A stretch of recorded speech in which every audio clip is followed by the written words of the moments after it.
We are living in a world so chaotic that it can no longer hide its fractures. What once bore the labels of stability, progress, or development is now rotting from the inside out.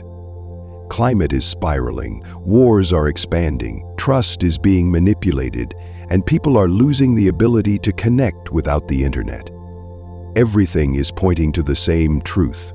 The old can no longer hold, but the new has yet to take form. In the midst of that blindness, on July 24, a new moon appears at 2 degrees and 33 minutes of Leo.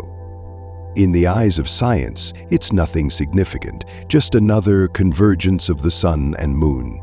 But in astrology, it marks the moment when light is pulled inward to begin again from within. There are no fireworks, no blessings, only one question rising in the dark. Are you still living as yourself or just surviving through roles? Leo is not the spotlight's glamour, it is the origin of an honest light, one that does not wait for recognition but demands to live. But living authentically in this era is hard. Too many are drained by jobs they hate, speaking kindly while swallowing rage, living lives scripted by society.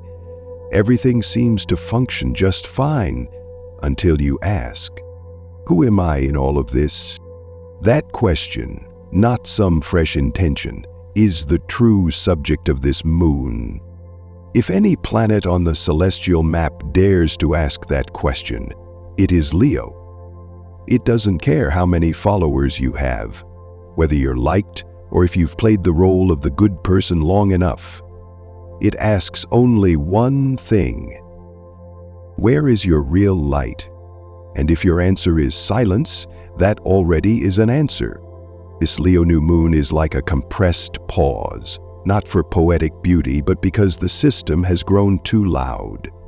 You no longer hear yourself, you no longer remember what last made your heart race, and if you don't stop to listen, no one else will do it for you. Rick Levine once said, "Astrology doesn't teach you how to hope, it teaches you how to read yourself under a sky that's shifting." And at this point, shift is no longer a choice, it is a forced reality. What's false is falling away. What felt safe is becoming unstable. Those who cling to old scripts will be swept into an ending they didn't write. It's no coincidence that the new moon lands at the beginning of Leo, the exact point of re-identification. There is no more space for halfway living. Either you live as yourself, or you let society assign you a format and live and die by that format. That's why this moon doesn't arrive with a whisper. It is a line in the sand, a beginning that's not gentle. And from here, we step into the next part. Leo is not the ego, but the light you dare to keep when the world wants you dimmed. And every system out there is shaking. Education losing its direction, politics falling into chaos, spirituality being commodified. The most important question is no longer, what's going to happen next? It's, who am I when everything around me is collapsing? That question is not for those who run, and it's not something to toss around over coffee. It is an inner trial, and this new moon at 2 degrees Leo is precisely the moment that question gets projected into the sky, giving you no more room to hide. Leo is not the prideful ego people often reduce it to. It is the sign of essential self-recognition, not to be validated, but simply to not lose yourself. The problem is, in a society that trains people to graduate on time, please the boss, and fit in with the system, how many still know where their original light comes from? We are taught how to achieve, but not how to exist as beings with souls. Leo in its purest form does not crave attention, it simply wants to live, without distorting itself. But the world today rewards conformity, encourages pretending, and punishes anyone who dares to be different at the wrong time. That's why this new moon is confrontational, not with others, but with yourself. How much of your truth have you traded for comfort? How many times have you said, "I'm fine," when every cell in you was screaming? How many dreams have you cut off because you feared they weren't sustainable? Stop and look up at the chart. The moon and the sun are in direct opposition to Pluto, the planet of control, hidden power, and the fear of being cast out. This is not some poetic symbol. It's a warning. If you don't reclaim your light, something else will use it to control you. Don't romanticize this. No one stays inspired forever in a world architected to manipulate emotions. Inner light, if not fiercely protected, gets twisted into personal branding, spiritual merchandise, or worse, a tool serving the very system you thought you were resisting. Rick Levine once said, "Light has no feelings, but humans choose where to shine it." That line is no longer a suggestion, it's a demand. If you don't shine it where it matters, you will live in the shadow of your own compromise. And there is nothing more terrifying than someone who has forgotten their true light, yet still believes they're living right. This is no longer the time to set personal development goals, nor the time to write cute intentions in your new moon journal. This is the time to assess where you truly stand between two extremes. Are you the light or just a byproduct of a system that consumes truth? Because light, if not directed by you, will be used to illuminate someone else's script. And in that sense, this new moon is no longer an opportunity. It is the final threshold for you to return to your original state before everything gets rewritten again. As we move into the next part, the astrological chart will no longer speak in metaphor. It will point directly to the structures of power and show you exactly what is operating you, both from the inside and the outside. If you've listened this far and feel something stirring in your heart, perhaps you've already begun touching the light within. Subscribe to the channel so you won't miss the next part, where we continue decoding the star map and sensing the movement within yourself. In a world that's being restructured, keep listening, not with your ears, but with your intuition.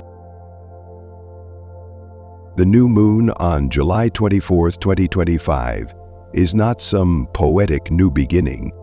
It is an emergency signal, encoded in symbols, declaring that what is rotting in this world can no longer hide. If you read the astrological configuration accurately, it doesn't speak of wishes. It speaks of reconstruction after collapse. The entire star map looks like a battlefield of transformation, 8 major planets vibrating simultaneously between 0-2 degrees of their signs, a rare alignment that creates a resonance of origin points across multiple axes of cosmic power. Astrologers call this the primordial light point. But don't let the word light mislead you. Light only emerges when the old allows itself to dissolve. The sun and moon meet at 2 degrees Leo, the sign of identity, of the courage to define oneself. But this new moon directly opposes Pluto, the planet of manipulation, of shadow power, of invisible control mechanisms that are choking modern society with the very things it once glorified: money, fame, media, ideology. Pluto is in Aquarius, the sign of collectives, technology, and so-called progress. But what progress have you seen that actually makes humans happier? Or is it just the progress of surveillance, of AI systems shaping thoughts, of platforms pushing people into a game of endless exposure or erasure? The feeling of opposition speaks clearly. There is no more middle ground. Either you live by your primal light, or you become a byproduct of the system. There is no gray zone left. A flowing trine to Neptune and Saturn in Aries sharpens this further. Neptune represents ideals, illusions, deconstruction of myths, but when it walks beside Saturn, it must pass a test. Which dreams can be made real and which ones are just spiritual delusions you keep selling to yourself? And Aries doesn't allow avoidance, it asks. Are you actually acting or just awakening online?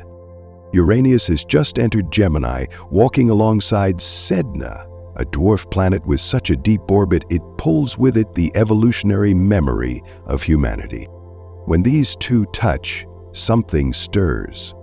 We're not just going through a social crisis. This is a cycle of cultural gene restructuring, and it begins with one thing: the language you use to tell your own story. Who are you saying you are? A victim? A person trapped in the economy? Or someone waking up inside the rubble? Don't talk about New Earth if you're still operating with old logic. Don't wear the word spiritual if you're still justifying your compromises. New Earth isn't born from pleasant meditation. It's born from difficult choices, like dismantling an ego built entirely on fear. Everything you're seeing in the world right now, political instability, moral erosion, climate breakdown, collapsing values, is not the problem. It's a symptom. The Leo new moon star map points to the cause. A collective society that for too long has traded in its real heart for the ability to survive within a false system. Haumea, the planet of rebirth, forms a hard square with both the new moon and Pluto. This is no longer healing energy. This is the contraction of labor, where the old must be pushed out for the new to arrive. And what birth doesn't bleed? Rick Levine once said, "Astrology doesn't give you hope, it gives you a map, so you can decide whether to walk it or not." This map isn't beautiful, but it is precise, and if you dare to look, you'll see. Never before has the cosmos been so serious about dismantling what no longer serves truth. No one is coming to save you. There is no external light. Either you reignite your own, or you will be pulled down by the collective dark. This Leo new moon is the final reminder. If you still want to live as a human with a heart, then now is the time to choose.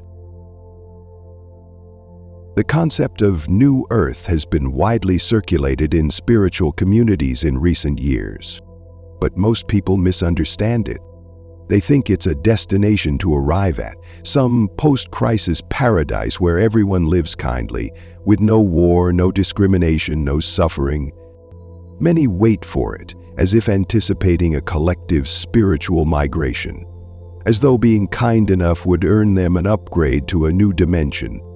Unfortunately, New Earth doesn't work that way. New Earth is not a reward. It's a consequence. It doesn't arrive through belief. It emerges from your daily behavioral choices amid the wreckage. It doesn't appear because you've meditated deeply enough, but because you've lived truthfully enough in a society built on pretending. And this Leo new moon is the clearest moment to recognize that. Which version of Earth are you living for? One that continues to measure human value by productivity, where data matters more than soul, where status is defined by engagement metrics? Or one where you dare to speak truth, live truth, and honor natural limits instead of optimizing them? Look carefully at the star chart. Pluto, the planet of ultimate power, is opposing the sun and moon in Leo. Haumea, the symbol of rebirth, is squaring both. Uranus and Sedna are conjoining in Gemini, launching a recalibration of knowledge, communication, and even spiritual genetic coding. This is not the layout for a new month. It is the blueprint for an evolutionary phase. And like all true evolutionary phases, it's not for the masses. It's for those who haven't waited for the world to change, but have already been living differently, quietly, for some time. You won't see New Earth on the evening news. You won't find it in artificially cheerful online groups. You'll only feel it when you step out of the safety zone society drew for you, even knowing you'll be judged, lose privileges, or be kicked out of the success club of those who play by the rules. New Earth doesn't need you to become a nice person. It needs you to become an honest one, radically so, and willing to live without compromise. Rick Levine once said, You can't wait for a new reality if you're still consuming the old one. That's more true now than ever. If you're still earning a living by doing something your heart doesn't believe in, if you're still advertising things you don't use, if you're still applauding what a part of you knows is wrong, then don't say you're heading toward New Earth. You're maintaining the old one. This new moon doesn't ask what you believe in.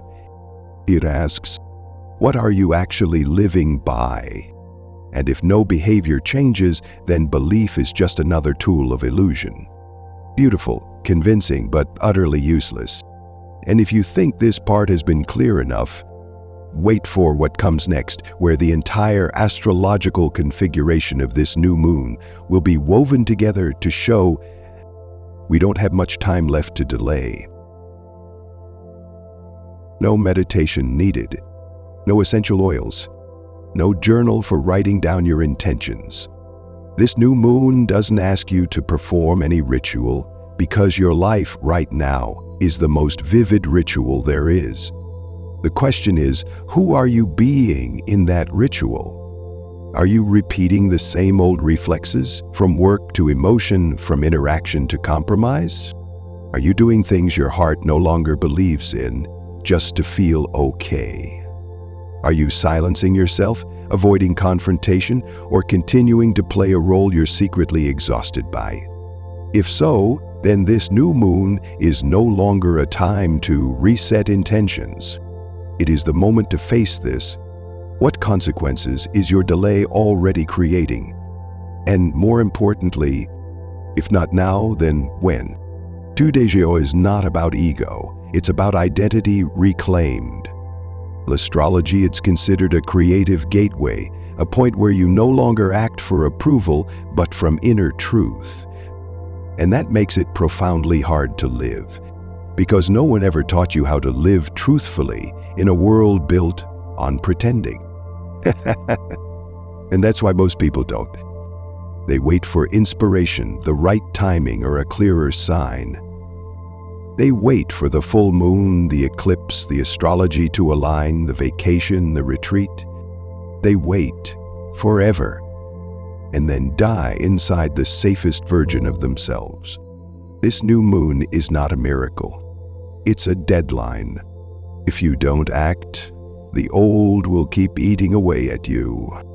If you don't choose to live, the system will live for you, using every algorithm it's already installed. Rick Levine once emphasized, we don't study astrology to know the future. We study it to understand why we ourselves are the future. And that only becomes true once you begin living as an agent of change. It's not a victim of circumstance. So, the most sacred ritual under this moon is a silent act. It's the email you don't send because your heart said no. It's the sentence you stop midway, realizing it's not true. It's the decision to cut off a relationship driven by fear. It's choosing a simpler, more honest life, even if it costs you what you used to cling to. There will be no bell ringing to tell you you're ready. There is only one question left to ask. Is my heart reflecting the moonlight, or just pretending to glow so I can survive? Because if the answer is pretending, this moon is not for you.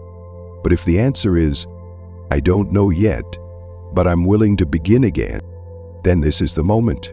Not to change the world, but to stop letting it change you in ways you can no longer control.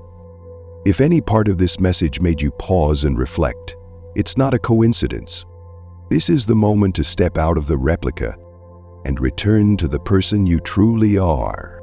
Share in the comments. What's challenging you the most right now in living your truth?